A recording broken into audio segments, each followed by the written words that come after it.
Hello and welcome to your in-depth weekly horoscope for week commencing the 3rd of January.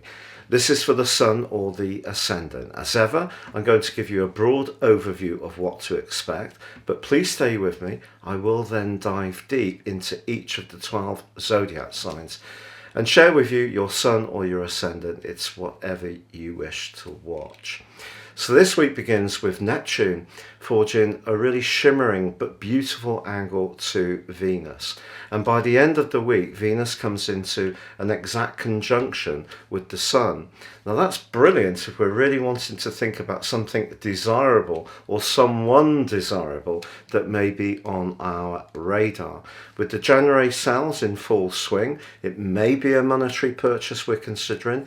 The sign of Capricorn, where Venus is very much about substance, so it may be a big ticket item that we're really drawn towards, or perhaps there's someone that we like that in some ways is quite well off or has some qualities that we really respect and admire. And the connection between Venus and Neptune can be really magical and very spiritual, so a connection doesn't have to happen only in a physical realm.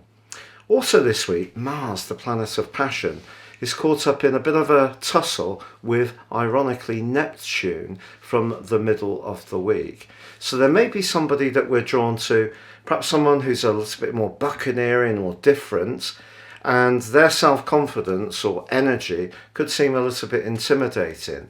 Then again, Venus can soothe this week, but Neptune in its angle with Mars can confuse. So if there is someone we're unsure of, we just need to be a little bit cautious.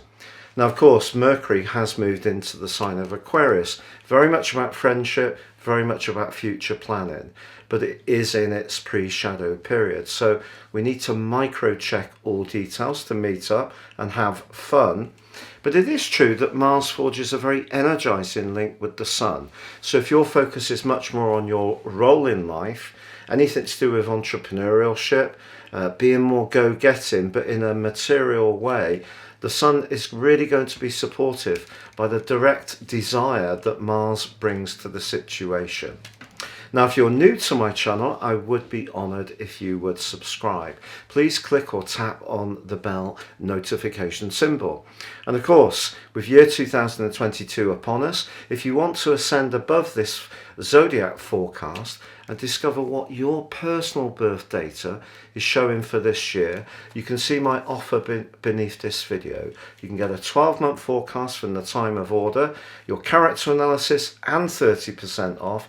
Gain searing insights. The link is beneath this video now. Hello Pisces, and welcome to your in-depth forecast for week commencing the 3rd of January. The exciting news, of course, is that Jupiter is back in your sign, your traditional ruler, where it joins with Neptune. Neptune's your co-regent, and that's forging a quite beautiful link with Venus this week. And then by the end of the week, Venus comes into a beautiful connection with the Sun, and both are arcing back to Neptune. So this is suggesting that where you can link with people who are like-minded, where you feel very connected, where there's some kind of community or global idea that you can all buy into, it could prove to be enormously uplifting for you.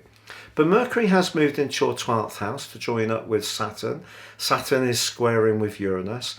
There may be still some jagged energies or information or history that relates to your past that maybe is still buzzing around your mind still. Might be difficult to release yourself from this energy. What Mercury does is ask you to be a bit more detached. You know, you can be a very emotional person, but you can also be very cool. You can be completely the opposite of what a lot of astrologers say Pisces people can be like. And when you do defend yourself, that detachment is very profound. And I think Mercury here is just saying, look, if you do need to talk to someone, maybe get some soundings, try and get some distance around the situation or some air around it. Mercury can be very helpful in that regard. But Mars is still in a very commanding part of your scope and is forging a brilliant angle to the Sun. So if there's something you do feel passionately about, that you want to go for in terms of a goal and ambition, and you've really set your mind towards the future outcome of this situation, that energy between them can be very, very helpful and see you take a big step forwards this week. But that spiritual combination between Venus and Neptune, one of the most magical of alliances, is augmented by the Sun as this week draws to a close. And this is just saying to you that, you know, all of us are part of some great whole. We may not all feel individually connected to one another, but we are all part of the same picture. And there may be one connection with one person that still could be very profoundly important for you, but perhaps you need to make some hard and fast decisions about what to do.